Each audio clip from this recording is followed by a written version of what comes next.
Bom dia, está no ar a Rádio Jornal de Saúde e a TV Jornal de Saúde, aqui em Belo Horizonte, hoje dia 3 de novembro de 2014. Aqui Marcelo Santos apresentando o Jornal de Saúde informativo e comparado. Gente, mais uma vez, a Organização das Nações Unidas aí, hoje, soltou aí uma matéria, não é internacional, óbvio, mas o que chamou a atenção é que é capa de um dos maiores jornais de maior circulação do Brasil, Folha de São Paulo, chamando a atenção para o uso, e vamos dizer até assim, abuso da natureza pelo ser humano, pela humanidade. O ONU faz alerta mais duro sobre mudanças do clima. Emissões de CO2, que é o gás carbônico, precisam cair nesta década para conter aquecimento global. Tem alguns cientistas, mas eles não conseguem provar que esse efeito estufa, o aquecimento global, a camada do CFC, do cloro, flúor e um outro elemento químico aí, que é cloro, flúor e carbono, acho que é o carbono mesmo, que faz buraco na camada de ozônio, que protege o planeta Terra, porque senão nós não existiríamos, filtra, vamos dizer assim, os raios solares, para que eles não superaqueçam tanto a nós como a vegetação e tudo mais, não iria calcinar a terra, essas coisas todas. Então, tem gente que diz que tem um buraco, outros falam que nunca viu esse buraco, mas o fato é que quanto mais se desmata, quanto mais se faz aí avenidas, ruas, tudo asfaltada com a massa asfáltica de piche, não tem a drenagem para o lençol freático. Tem gente que não aceita essas coisas, acha que está ótimo desse jeito, tem que continuar desse jeito e vai ser assim, mas tudo é fonte de estudo, e de alerta. Prédios muito altos, o material utilizado, ou seja, vidros, a ferragem, o aço, tudo isso contribui para o superaquecimento. E, sem sombra de dúvida, o uso do combustível fóssil, carvão, principalmente do petróleo, para, vamos dizer, impulsionar o mundo, fazer o mundo, entre aspas, aí, humano, girar, locomover o transporte e tudo, também é talvez o principal responsável. Hoje se discute muito sobre energia renovável, eólica, aqueles tipo catavento, que a gente brincava quando era pequeno,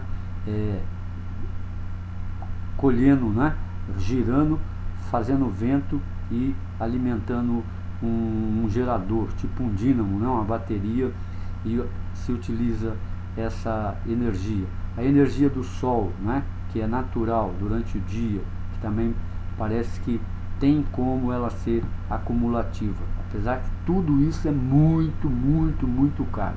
Eu tenho notícia aí de um senhor aqui em São Paulo, engenheiro, que construiu uma casa nesses moldes, ele já gastou quase 900 mil reais, mas também ele tem uma estação de tratamento de água pequenininha, não é nada monstruoso dessas que nós conhecemos, não, é para o consumo residencial.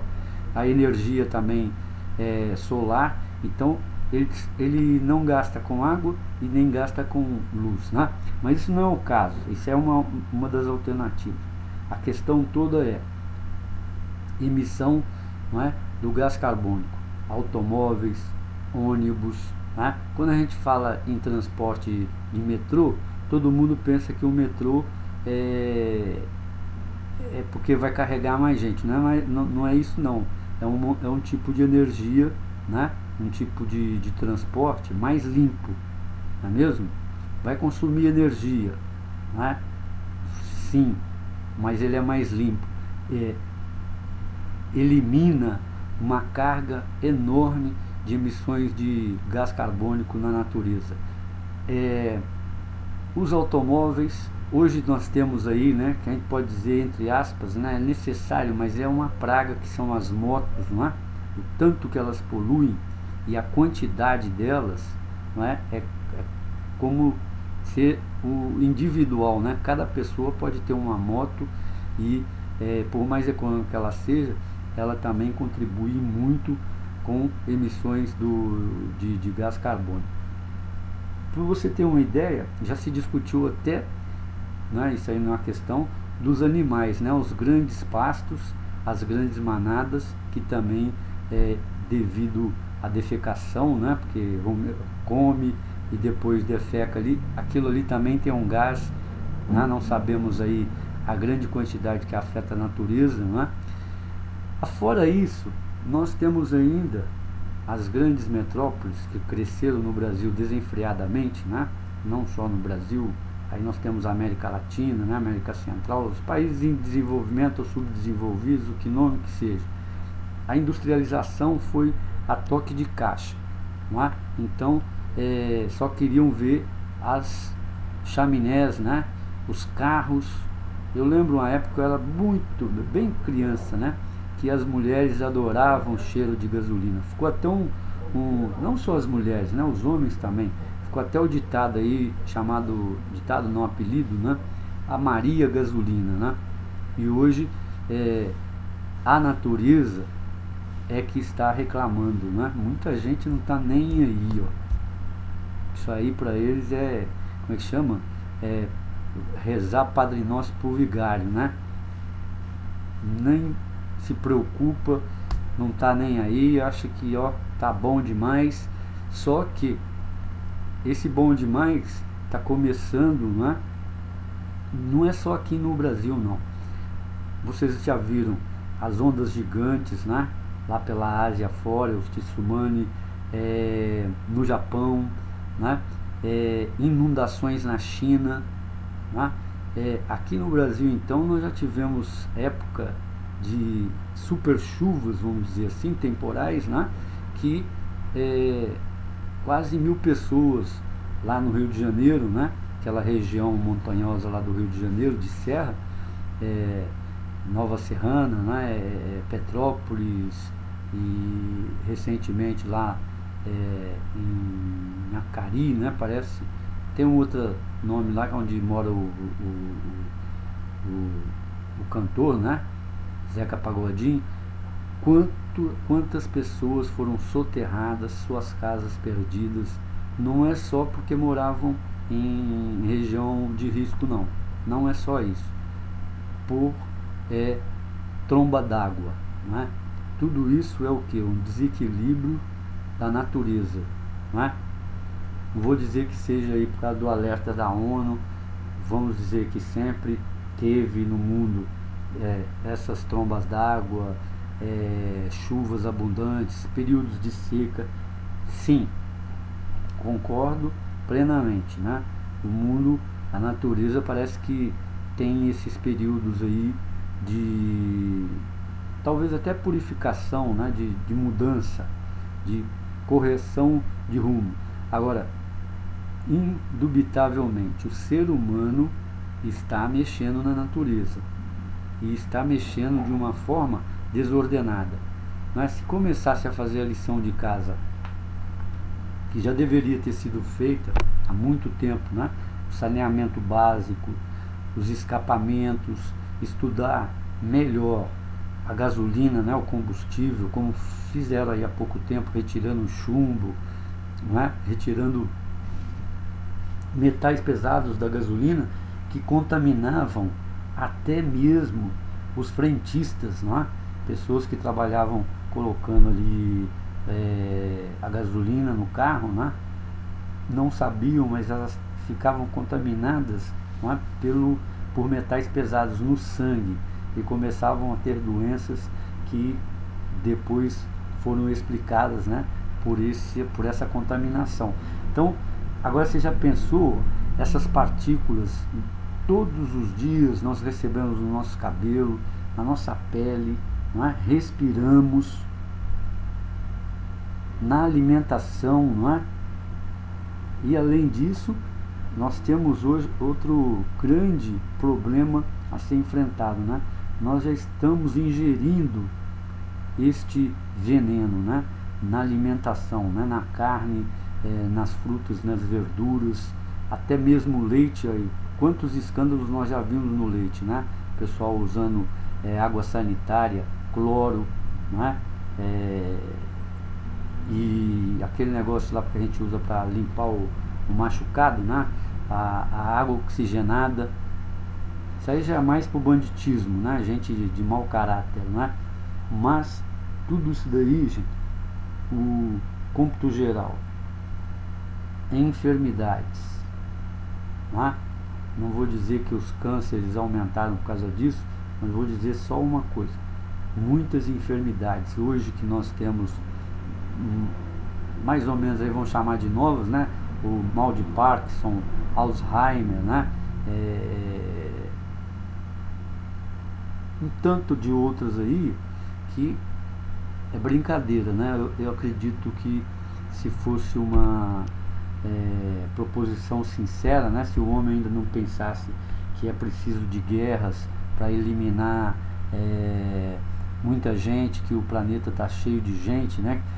Se o homem acreditasse realmente que ele pode, não é, determinar a sua história de maneira mais satisfatória, talvez nós estaríamos em outro instante na história mundial, né? Então é engraçado que eu li uma matéria agora, né, sobre as chuvas, e coisa bem, né? Os níveis lá do rio Tietê melhoraram, né? Subiram para 8 e pouco, mas a Cantareira ainda não, mas deixou de perder nível de água, né? Conforme estava perdendo diariamente, né? Então já há uma, vamos dizer assim, um positivismo, né? Uma esperança de que essas chuvas de novembro, né?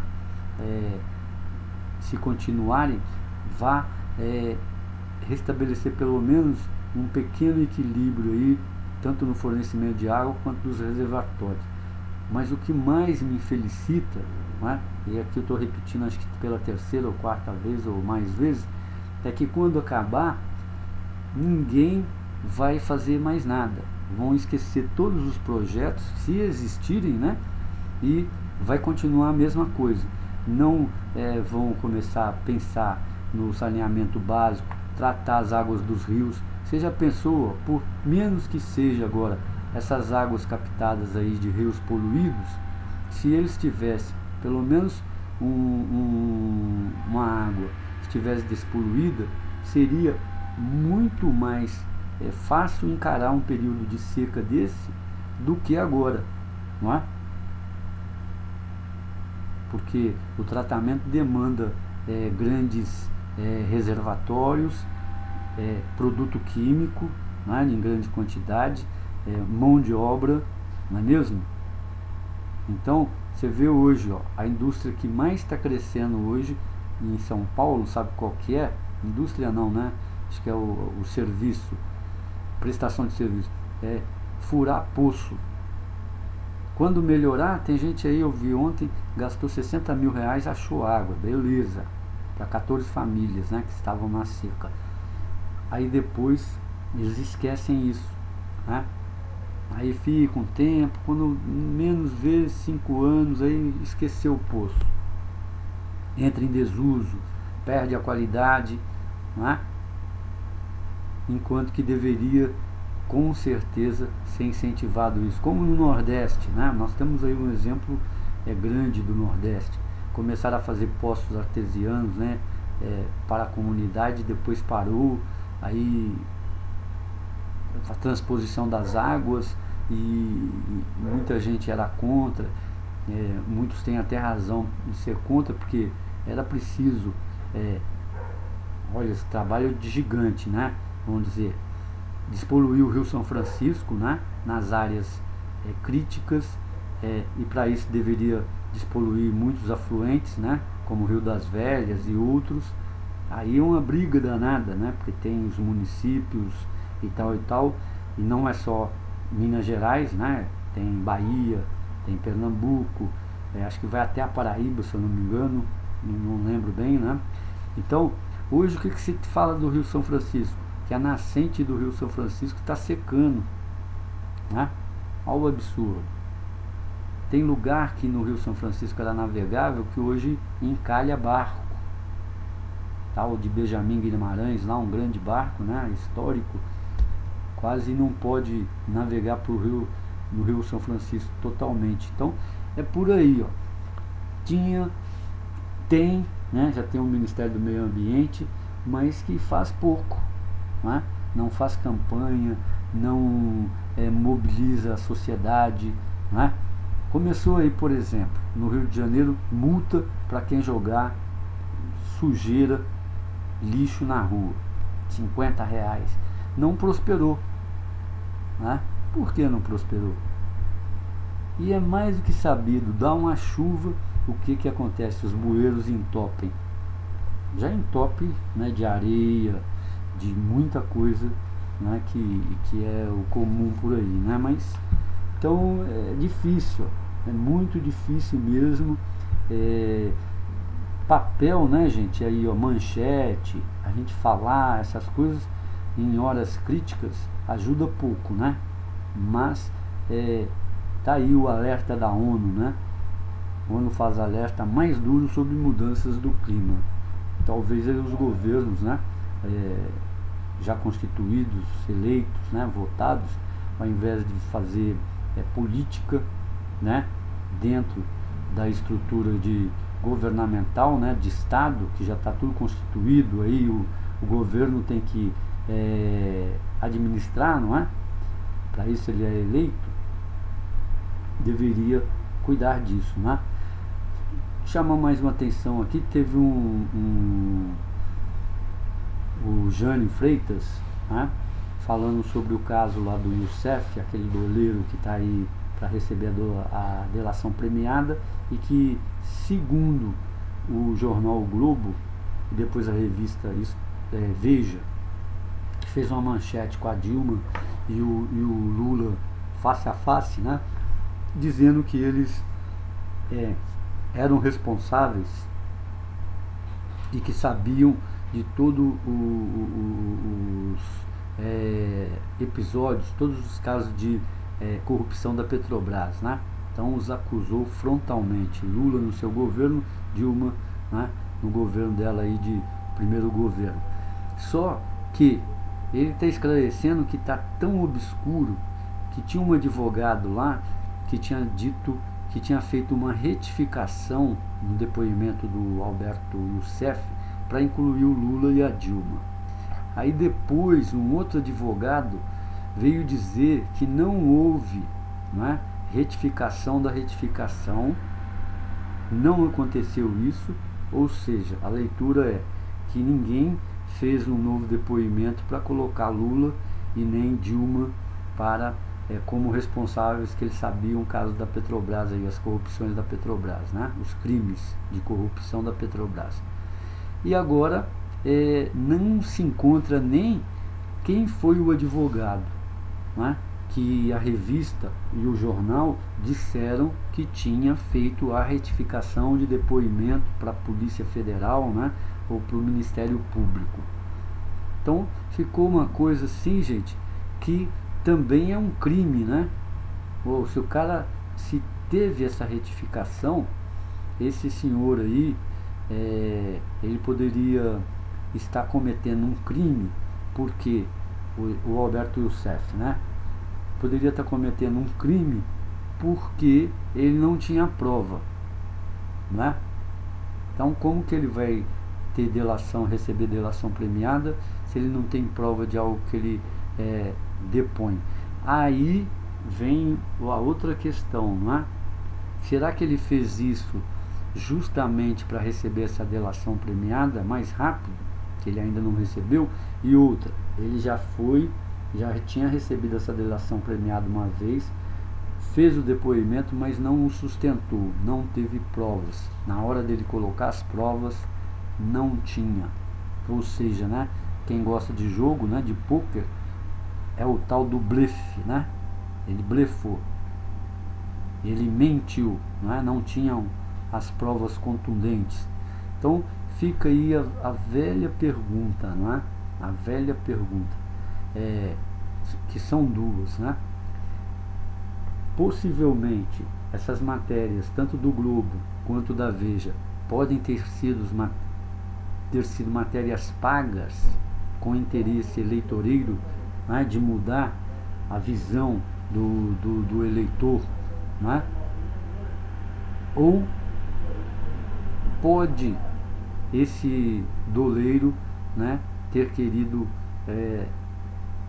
fazer apressar aí sua delação premiada e ter inventado isso, Ou fica a terceira, pode ter existido realmente, essa retificação, e que depois foi tudo contornado aí pelo poder, por quem está no poder, E fica aí a quarta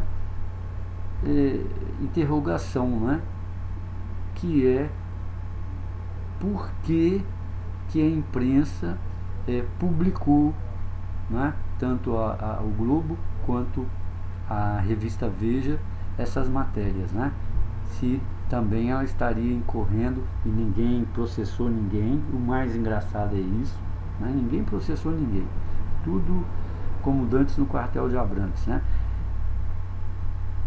porque foi leviana a capa da Veja, aí veio o Supremo Tribunal Federal, acatou pedido de liminar, para retirar de circulação, aí volta a circular novamente. Cadê o direito de liberdade de imprensa? Liberdade de imprensa sim, mas e cadê o direito da calúnia, injúria e difamação? É bem esquisito, é como o Jânio Freitas colocou, a obscuridade, realmente faltando luz, nos fatos aí dessas matérias, e que tanto influenciou nas eleições, não vou dizer para você, gente, que influenciou para eleger, aumentar o eleitorado do Aécio Neves e para derrubar a Dilma. Influenciou na relação, de confiança, de qualidade de voto, que se teve apertada, teve qualidade de voto, porque a eleição nossa foi apertadíssima, 52,64 com 48,36%, Então é muito apertada, quase que, por isso que até que os institutos deram muitas pesquisas de empate técnico, quando Dilma estava perdendo, talvez influenciada aí por essa matéria aí da Veja, E isso daí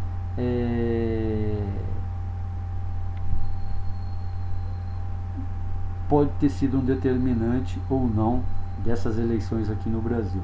Tem uma matéria aqui, gente, médicos querem a relação de calorias nas bebidas.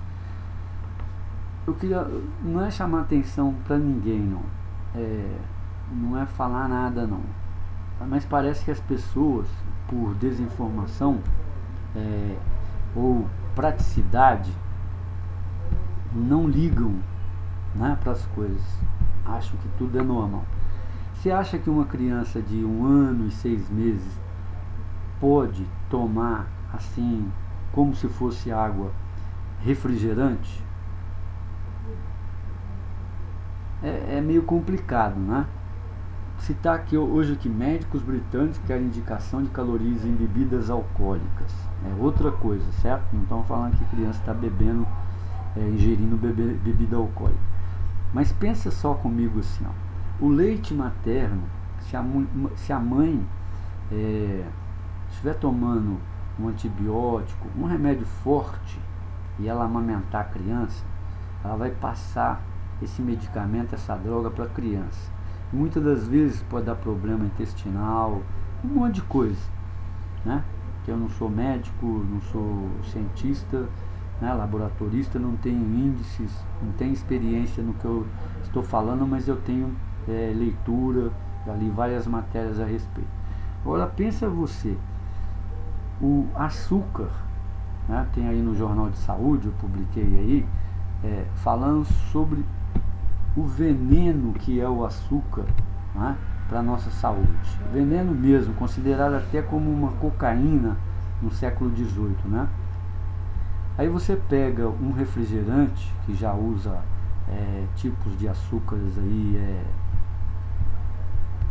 sintéticos, né? Nem é esse açúcar da cana de açúcar, e você começa a dar para uma criança que está com o estômago ainda em formação, bem delicado, o intestino, né?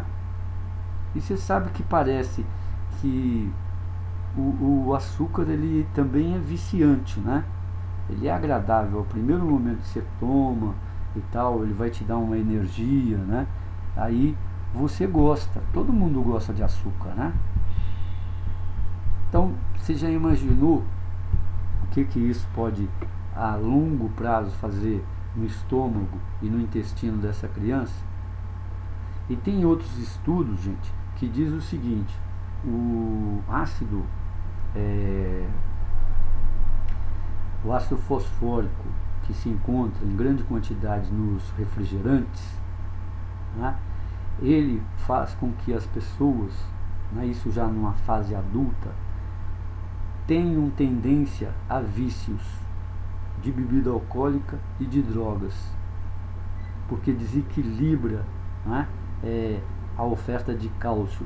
O ácido fosfórico ele depleta, não é, o cálcio, e o cálcio, não é um dos elementos que equilibra essa questão aí do vício.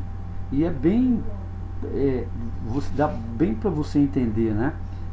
Por exemplo, você toma um refrigerante, já tem um ácido fosfórico, tem um açúcar, né? Te dá um pico de energia, né? Parece que abre uma lucidez no seu cérebro, e depois de instantes, quando você já até elimina pela urina, acaba aquele momento, né? Aí você precisa de outro. Seria como o cafezinho. Quem já está viciado em café também, na cafeína, né? E se exagerar, pode ter complicações aí gravíssimas, né? Mas é só um adendo aí, né? Que eu vi essa matéria aqui dos médicos britânicos, para as mamães aí preferirem dar o suco natural para a criança, né? Ou a água, para não fazê-las viciarem no refrigerante, no açúcar desde pequeno. Aí nem vamos falar na cárie, né? Não vamos falar na celulites, né? Nas estrias, que muitos aí falam que os refrigerantes é um dos componentes, né, mais inimigos aí das mulheres, né? O governo britânico e a Comissão Europeia vão analisar a possibilidade de incluir calorias em rótulos de bebidas. Os médicos afirmam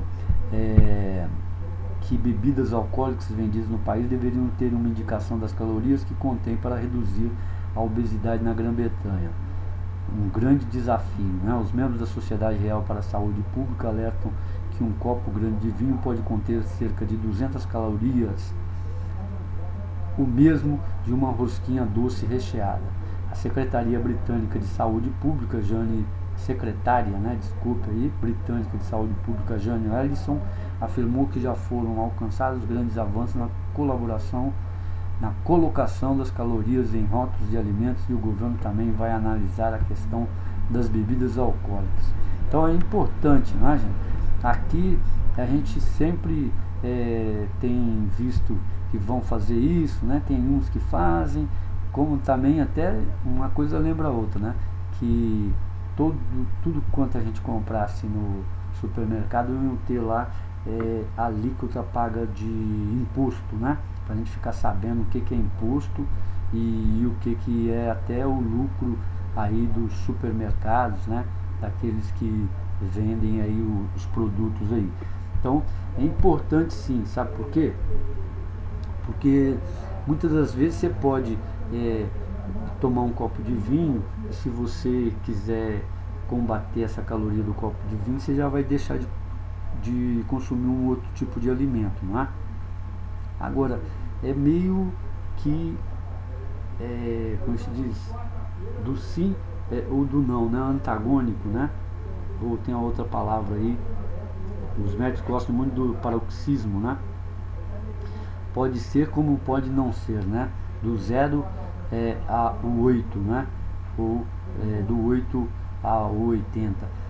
Porque quem está num processo de obesidade, gente, é difícil, não é só um copo de vinho, são muitos alimentos e principalmente a predileção é por gordura, né, em abundância. Os sorvetes, as batatas fritas, né, hambúrgueres ou carnes gordurosas, churrascos, tortas doces, né, salgadas e muito amido, né, o pão, o macarrão, né, as lasanhas, enfim, é uma série de alimentos onde se despreza as frutas, as verduras, né, os legumes e principalmente também as quantidades, né, que são recorrentes, né, que se a pessoa comesse um hambúrguer de 4 em 4 horas, né, e tomasse talvez um milkshake aí, comesse a batata frita, às vezes não acontece isso, né? São 2 de cada. Ou acaba de comer um aqui e dá aquela fome de novo e vai lá e come mais, né? Então é essa questão aí que também mas é sempre bom, né? Esses estudos aí para orientar realmente as pessoas, né? Que querem e conseguem, tá? Não precisa fazer dieta da moda, não precisa fazer dieta de sacrifício, nada disso, tá? O único sacrifício que talvez teríamos aí seria a pessoa se reeducar, fazer exercício físico, né? Caminhada, essas coisas tudo, para ela ter uma queima, né, de gorduras através da aeróbica, né? Através do exercício da respiração, da queima, né, do gás carbônico aí, né, oxigênio e gás carbônico. Aí sim seria um pouquinho de sacrifício, né? Agora o resto é um pouco de disciplina, né? Um pouco igual os médicos estão fazendo aí, ó. Um pouco de você observar. Eu posso ir no churrasco hoje, comer bastante carne, até mesmo a costela, isso e aquilo, mas amanhã ou quando eu chegar também, ou no próprio churrasco, eu vou comer bastante agrião, eu vou comer bastante salada de repolho, né? Eu tenho que comer algo para limpar o meu organismo, para expelir o quanto antes aquele tipo de gordura, aquele tipo de carne do meu organismo, né? E no outro dia vou tomar suco, né? Vou me alimentar mais leve, de uma maneira mais inteligente, para compensar, né, aquele churrasco pesado, né, aquela feijoada da sexta-feira pesada, aí vai. Caso contrário, é só aumento de balança mesmo, troca de roupas, né, e a obesidade aí depois é problema renal, cardíaco, né, e até mesmo de diabetes tipo 2 e outras coisas aí, né, que desagradáveis e que sobrecarrega a saúde pública, não é? Vacinação contra pólio e sarampo deve imunizar 38 mil pessoas em Cuiabá. Mais de 150 mil crianças devem ser imunizadas contra o sarampo. É uma notícia aqui da Wana News, né, um jornal lá de Cuiabá. Também poliomielite, né, aquela vacina lá da gotinha do Albert Sabin, né, muito bom mesmo. Não diz hoje nada aqui, né, sobre o ebola, né, mas o que estamos agora na campanha aqui no Brasil é o Novembro Azul. Novembro Azul é uma campanha de prevenção do câncer de próstata, né, ou seja, os homens devem procurar o seu centro de saúde, postos de saúde, UPAs, né, para saber como que ele tem acesso, né, ao urologista para poder fazer primeiramente, acho que eles sempre pedem o PSA, né, que é através do exame de sangue, e depois o exame de toque retal, ou então já o exame de toque retal, né. Diz aí o pessoal que de 45 anos em diante é obrigatório pelo menos uma vez de cada 1 ano ou 2 anos, se fazer esse exame de toque retal para procurar, não é, a prevenção do câncer de próstata.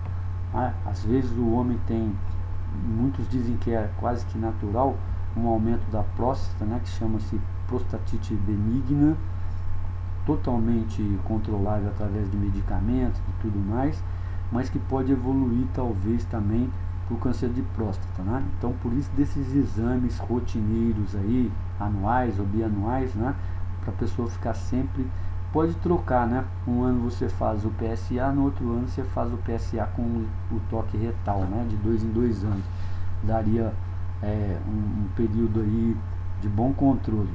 Mesmo assim, eu lembro muito bem aí teve um ator aí, Michael Douglas, né, que fazia esses exames aí rotineiros, né, todo ano, aquela batelada de exame, incluindo aí o câncer de próstata, e teve esse câncer de próstata, né, e ele não é nenhum coroa, velhão não, né, tá ainda, acho que assim, na casa dos 60, por aí, sendo que umas das vamos dizer, máximas, né? Um dos estudos dos médicos é que o câncer de próstata tem incidido, tem aumentado devido ao ganho de longevidade da humanidade, dos homens, né? Que estão com cerca de 72 anos, né? Faixa etária 80, vivendo mais, e aí quando chega aí para os 70 anos começa a dar esse problema aí na próstata, né? Então vamos fazer nosso lado, né, gente? Existem outros tipos de exames, aparelhos, tudo, mas são mais caros, né? Eu acho que o Brasil ainda não está praticando esse tipo de exames, né, que tem aí pelo mundo afora aí mais evoluído em tecnologia, né? Mas não chega a ser um exame que tira a dignidade do homem de maneira nenhuma, né? Eu acho que tira a dignidade do homem quando ele dá fica incerto, né, essa insegurança, e depois, né, mais adiante ele pode vir a ter um câncer de próstata, e aí cirurgia, medicamento, e algumas vezes age no psicológico da pessoa, e tem problemas aí, né, de ereção, e às vezes até de ter uma vida sexual que seria equilibrada aí na idade mais avançada, né? Que tudo fica mais fraco, né, gente? Não adianta o cara pensar, porque tem drogas hoje que aí o cara fica erétil, não sei o que lá, ele vai ser igual um menininho, né? De 25 anos aí e tal, nada disso, né? Um adolescente, de maneira nenhuma. O coração pifa, né? Se a pessoa for abusar de qualquer coisa, até de exercício também físico, o coração não aguenta, o pulmão não aguenta, os rins não aguentam, porque tudo envelhece, né? As células mesmo deixam de fazer os seus trabalhos aí. Então, Novembro Azul, hein? Vamos refletir aí, ó, e sempre chamar mais alguém, né? Sempre dar um toque. Olha, você foi fazer isso, tá? Foi fazer aquilo. Como é que você está urinando? Está fazendo força na hora de urinar, né? Está urinando pouco, né? Você já viu se saiu algum muito vermelho, né? Que está saindo sangue também. Então esses sinais, né? Você está urinando com força, se o jato está saindo com força, né? Ou ele sai de uma longa distância, né? Tem aquela pujança ainda, não sair, sinal que você está tranquilo. Mas quando começa a ter algum problema na hora de você urinar, pode ter certeza, né? O cheiro, quem tem problema na próstata, gente, a urina tem, em alguns casos, ela é fétida mesmo, né? Que nem a pessoa aguenta, e outras pessoas também não aguentam do fedor da urina de quem tem problema na próstata. Gente, por hoje é só, muito obrigado aí, você que me ouviu, até amanhã às 8h30 aqui com o Jornal de Saúde Informativo e Comparado, apresentado pelo jornalista Marcelo dos Santos. Até amanhã, saúde, paz e uma ótima semana.